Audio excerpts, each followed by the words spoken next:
Hi, I'm Kevin Mitnick, formerly a black hat hacker and the most wanted hacker in the world. Today I'm a white hat hacker, so I help organizations like yours stay secure and help your employees have better security hygiene. So what's the number one threat to your organization today? It's ransomware. What exactly is ransomware?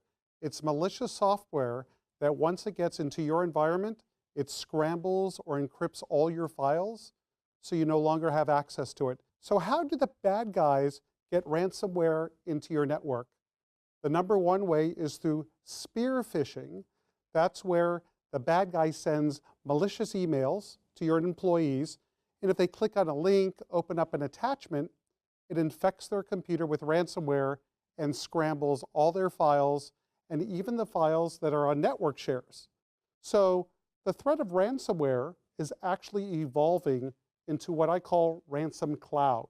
And this is how the bad guy deploys ransomware into your cloud services like Office 365. So over here on the right, I have a Windows 10 laptop that's all up to date with the security patches. It's running the latest antivirus definitions. This is the typical laptop that might be in your environment. And we're also logged into Office 365, as you can see. And you can see that my emails are pretty much normal, what you might see. I'll go through a couple of them and we could actually read those emails. Over here, I have the hacker console. You see it's logged into an application called Sapo. This is the attacker in the cloud. And the attacker is going to be able to send a spear phishing attack to the victim, which is over here. And once the victim falls for the spear phishing attack, you'll see what the attacker could do with their cloud-based email. So what are we going to do for the pretext, the con, the phish? Is we're going to pretend to be a division of Microsoft that's deploying a new product called Anti-Spam Pro. Anti-Spam Pro will be a product that helps eliminate spam on their Office 365 account. So let me show you how it works. So we're going to pretend to be support at antispampro.com.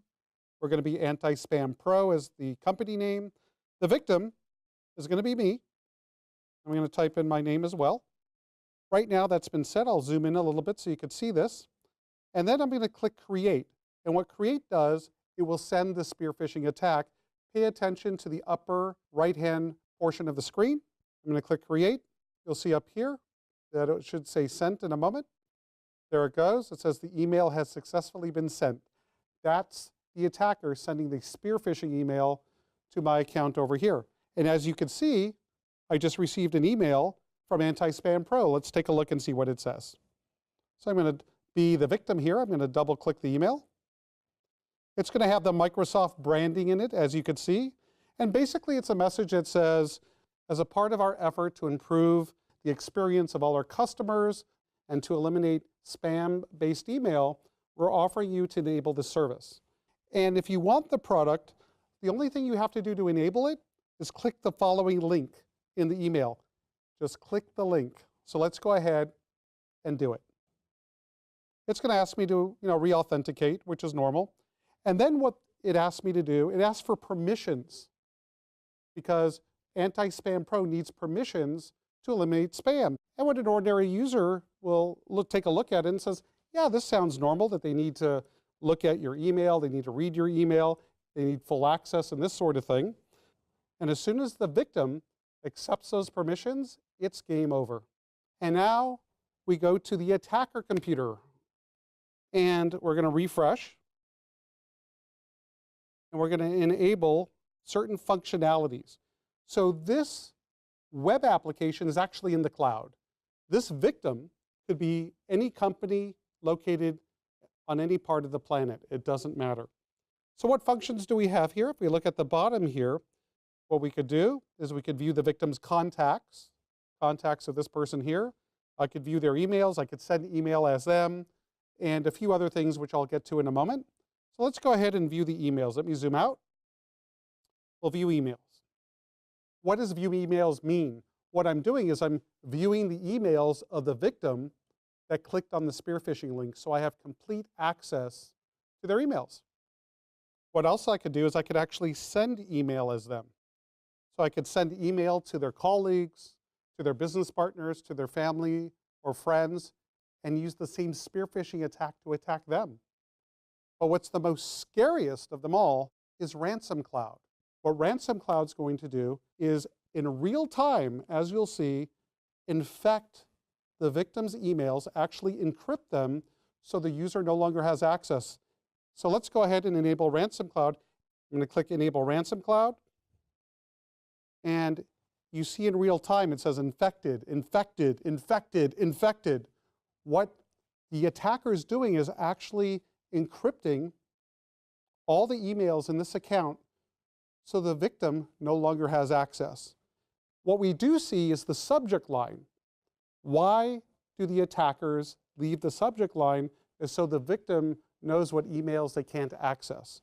So if we take a look over here, we'll scroll up, and you see an email that says, your emails have been encrypted. If you ever get that type of message, you're going to have a very bad day. So let's take a look at the message. I'm going to double click the email, and I get this scary message. This is what exactly a ransomware attack looks like. We have a message that says your emails have been encrypted. It explains that your attachments have been encrypted as well, and you will no longer have access to it unless you send $300 of Bitcoin, which is a cryptocurrency, to this Bitcoin address, which belongs to the criminal, the bad guy. So unless you pay the ransom, you'll no longer have access to your email. A pretty scary thing. So what can you actually do about this type of attack? I strongly recommend that you consider a managed service provider. These are the individuals that are trained to help you remediate and recover from this attack without reinfecting your environment. What traits of a managed service provider should you look for? Well, one, that could make it a priority to educate your employees not to fall for phishing attacks. Phishing attacks are the #1 way an attacker is going to deploy Ransomcloud into your environment. Also to deploy defensive technologies like EDRs, which are endpoint detection and response tools to detect malware such as ransomware. So these tools that are like antivirus software could hopefully stop the ransomware in its tracks even though the victim clicked on it. Your MSP should have really good support. So if you ever have a problem, they'll come by your side and help you recover. And most importantly, you want a managed service provider that could help you back up your information locally or in the cloud. And of course, you should consider using a SaaS protection service to, again, protect your organization from this type of threat. So there you go. Stay safe out there. And remember, you have to protect yourself against these types of attacks because they can have a substantial effect on your business.